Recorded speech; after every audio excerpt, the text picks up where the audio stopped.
Bueno, hoy vamos a tener el placer de revisar CIV, comunicación interventricular. Aquí vamos a dar todo lo que usted tiene que saber de comunicación interventricular, datos muy importantes de forma sencilla para que podamos saber lo más posible de CIV. Eh, este soy yo, Juan Cano. Dedico este video a todos los residentes que rotan por el servicio de cardiología pediátrica en la Fundación Cardioinfantil. Hay residentes de mi universidad, la Universidad Militar, hay residentes de la Universidad del Rosario, de la Universidad del Bosque, de la Universidad de La Sabana, de la FUCS. Todos, un placer rotar con todos. Es increíble conocer a todas estas personas tan bonitas. Bueno, entonces lo de la CIB lo vamos a dividir en varias partes porque es realmente largo, pero el plan es aprender lo más posible. Si sienten que una parte se vuelve tediosa, salten a la otra y ahí vamos aprendiendo. La parte uno va a ser embriología, parte esencial, por favor no la salten, muy importante para entender por qué las cosas son como son. Segunda parte, clasificación, para entender esa clasificación extraña que a veces escuchamos. Tercera parte, conceptos importantes que me parecen súper importantes sobre el tamaño y el gradiente, explicación fisiológica de por qué tenemos que tener en cuenta esas dos variables. Parte 4, la temida hipertensión pulmonar. Vamos a hablar de lo que nosotros tenemos que evitar como médicos a toda costa, que al paciente le dé hipertensión pulmonar irreversible. Vamos a ver cómo se causa eso y cómo podemos evitar esta mala consecuencia de la enfermedad. Parte 5, clínica y diagnóstico, cómo se diagnostica esta enfermedad. Eh, la parte 6, algo corto de cómo se maneja, qué debería hacerse. Y la parte 7, otros que vamos a abordar importantes ya como tips al final. Bueno, entonces vamos a empezar con la parte uno en este video, la embriología, esencial entenderla como les digo. Entonces vamos a empezar con el primer dato súper importante y es que 4 de cada 1000 nacidos vivos tienen una CIB. Entonces, como decía mi profesor, el doctor Ronderos, si usted más o menos tiene una consulta pediátrica en la que ve aproximadamente 40 pacientes al día, esos son aproximadamente al mes unos 500, 600 pacientes, más o menos se le van a pasar dos pacientes con CIB. Entonces son cosas que tenemos que diagnosticar a tiempo y representan el 50% de las cardiopatías. Entonces, casi que si usted sabe CIB, sabe la mitad de cardiología pediátrica. Entonces, esto sí, échele toda la energía a este video que vamos para aquí adelante pues con toda. Entonces vamos con el segundo dato, la embriología ahora sí. Entonces ustedes saben este dibujito clásico de los libros de embriología, el feto ya empieza a doblarse. Entonces estos aproximadamente a los 22 días ya se forman bien las tres láminas. Recordemos la lámina de afuera el ectodermo, la de adentro mesodermo en azul y el endodermo en verde. El corazón sale del azul del mesodermo, por favor no lo olviden. Aproximadamente a los 22 días se forma esta estructura, ahí está mesodérmica, que tiene forma de tubo. Entonces vamos a hacer un corte acá, aquí está la línea, y este corte vamos a sacar unas estructuras importantes. Entonces en azul está el mesodermo. Esta parte de adentro circular se llama tubo endocárdico, que es de mesodermo, y esta parte es la que va a formar la parte blanca y de afuera la cavidad epicárdica. Más o menos empiezan los pliegues a formarse eh, por fuera del corazón. En la siguiente diapositiva vamos a sacar ese tubo endocárdico. Entonces quiero que imaginen que vamos a sacar un tubo y lo vamos a poner en la siguiente lámina. Aquí está. Yo sé que no tiene forma de tubo exacto, es un tubo demasiado contorneado, con muchas curvas, no parece un tubo, pero pues pongámosle fe que es un tubo. Entonces esto ya es aproximadamente a los 23 días luce de esta manera. Obviamente cuando el feto es más pequeño sí se ve casi que perfecto como un tubo, pero a los 23 días luce de esta manera. La parte de arriba recibe el nombre de bulbo cardíaco, es lo que está más hacia adelante, es decir, más hacia anterior. La parte de la mitad recibe el nombre de ventrículo primitivo, ese es el primer esbozo de ventrículo. La parte de abajo aurícula primitiva. Entonces, eso está así. Este tubo empieza a contornearse a medida que pasa el tiempo va a irse contorneando más y más. Entonces, en la siguiente lámina vamos a ver eso, se contornea. Quiero que vean aquí cómo cambia. Un día vean cómo en un día ya se contornea de esa manera y empiezan a salir más estructuras. Entonces, el tubo endocárdico tiene que contornearse. Lo normal es que se contornee hacia el lado derecho. Quiero que vean esa flecha. Por eso he dividido la pantalla en derecho e izquierdo. Cuando se contornea a los 24 días, esa parte que coge hacia el lado derecho se llama el bulbus cordis distal. Y esta parte de arriba, que era el anterior bulbus cordis, termina denominándose truncus arteriosus. Toda esta parte se denomina el cono truncus. ¿Listo? Este es el cono truncus y está desplazado hacia la derecha. Súper importante entender eso para otras cardiopatías. Entonces vamos a hacer un corte. Entonces voy a coger las tijeras y vamos a realizar un corte sagital. Para el que se acuerda, un corte sagital es de esta manera. Vuelvo y repito, la línea roja es de esta manera. ¿Listo? Ahí están las tijeras cortando. Entonces, más o menos el corazón a los 25, 26 días luce de esta manera. Entonces, un corte sagital para ayudarles un poco con la ubicación. Entonces, esto es posterior y esto es anterior. Este es el esófago. ¿Listo? ¿Comprendido cómo está esto ubicado? Estas láminas a veces, ahí perdonarán los dibujitos, pero a veces son un poco difíciles de entender, pero es como cuestión de imaginárselo un poco en la cabeza. Entonces aquí está el truncus arteriosus, el que veíamos ahorita en la anterior lámina. Está la aurícula primitiva y el ventrículo primitivo. Lo mismo, solo que con un corte sagital. Entonces, durante la embriología empieza a formarse a partir del mesodermo una estructura. Dos estructuras que se forman al mismo tiempo. Entonces en blanco esa estructura se llama el ostium primum y empiezan a formarse desde arriba y desde abajo dos estructuras que se llaman cojinetes endocárdicos. Entonces el dibujo de la izquierda que ven en su pantalla es un corte sagital y se ve cómo sale una almohadilla abajo y una almohadilla de arriba. Repito, si lo viéramos en un corte este sería un corte coronal, perdón. Vamos a ver que la almohadilla, almohadilla AB inferior y almohadilla auriculoventricular superior. Vamos a ver que la almohadilla nace de la parte de abajo. ¿Sí ven cómo va creciendo? Listo. Entonces, esta es una representación en microfotografía electrónica en que se ve la almohadilla AB inferior. Ahí está señalada la aurícula derecha, la aurícula izquierda y el ventrículo primitivo. Es muy parecido al dibujito. Entonces esas almohadillas se forman junto con el septum primum a los 33 días. Primer dato, los cojinetes o las almohadillas endocárdicas se forman con el septum primum. Entonces apenas va saliendo el septum primum, van saliendo las almohadillas.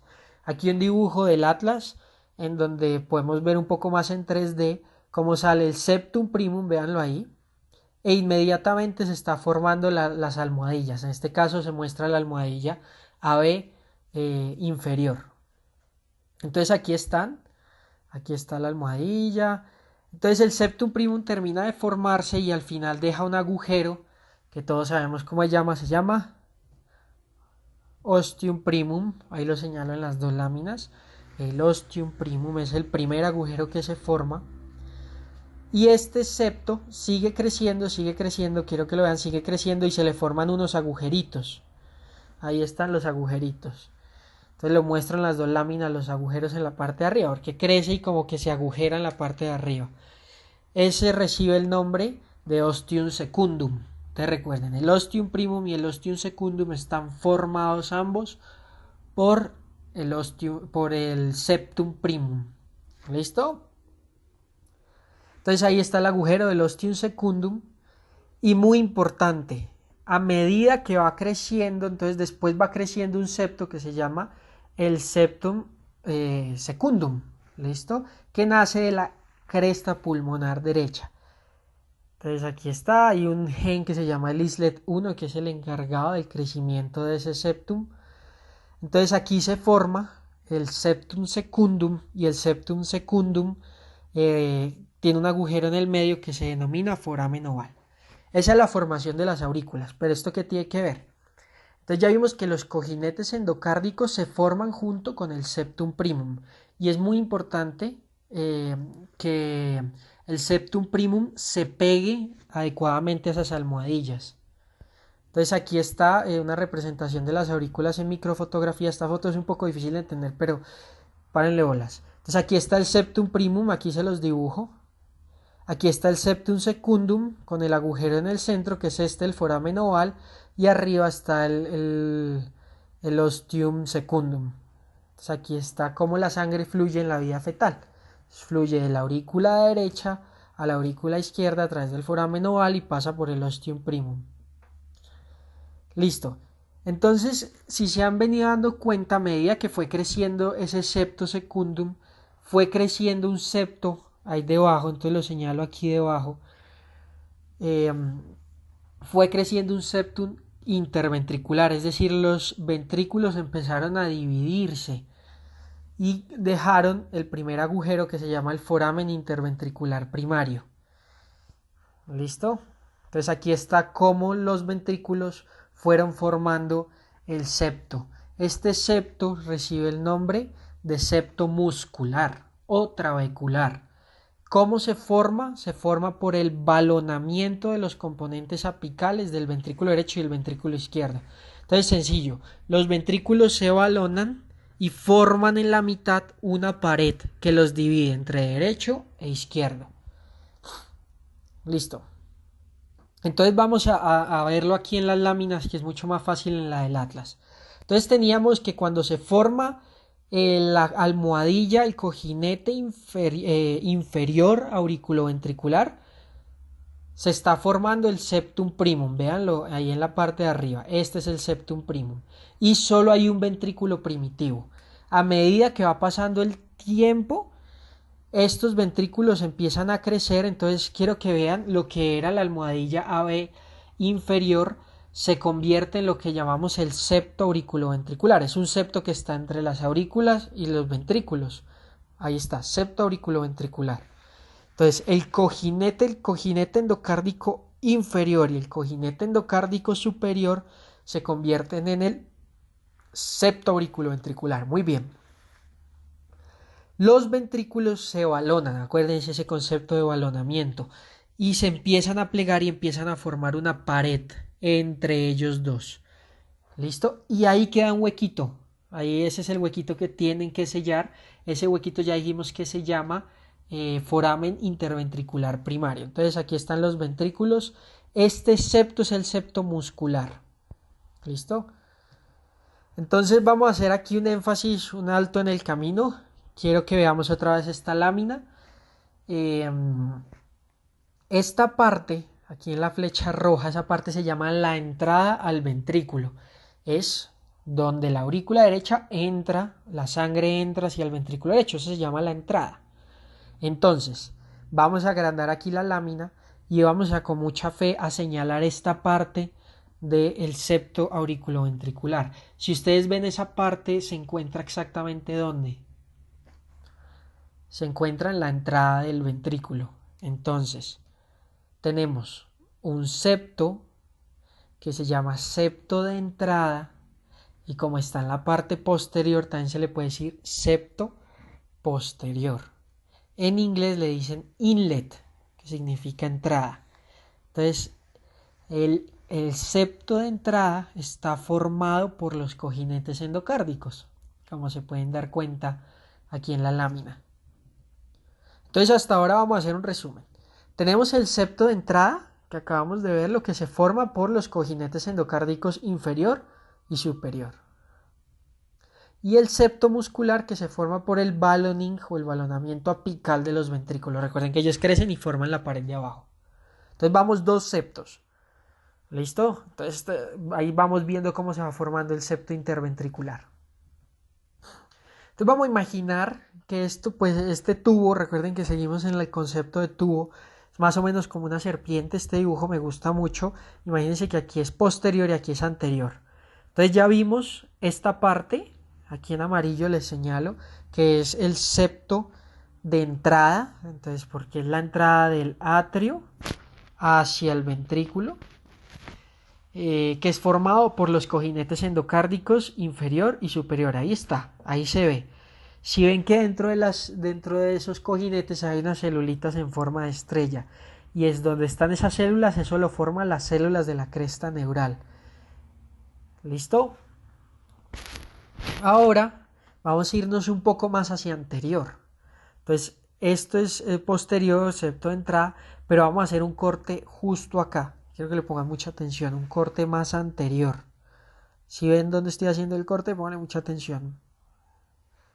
Ahí estoy haciendo el corte. Listo. Eso se ve más o menos así. ¿Sí ven? Entonces aquí está el ventrículo derecho, que se llama bulbus cordis distal, yo les había dicho. El ventrículo izquierdo, el septo muscular, que ya sabemos que se forma por el muy bien balonamiento de los ventrículos. Y falta el último septo. Si hay un septo de entrada, pues debe haber un septo de salida. Este septo también nace de los, se llaman cojinetes endocárdicos conotruncales. También vienen de la cresta neural. Entonces bajan más o menos así. Ellos bajan en forma de espiral. Entonces lo que vemos acá es este septo que se llama septo del tracto de salida. Entonces si hay un septo del tracto de entrada, hay un septo del tracto de salida. Entonces ahí está la formación del septo del tracto de salida. Quiero hacer una acotación aquí muy importante. Como ustedes se dan cuenta, el septo del tracto de salida tiene que quedar perfectamente alineado con el septo muscular. Si no quedan alineados, se produce otra enfermedad distinta que se llama tetralogía de Fallot, que no la vamos a revisar todavía. Listo, pero tienen que quedar perfectamente alineados.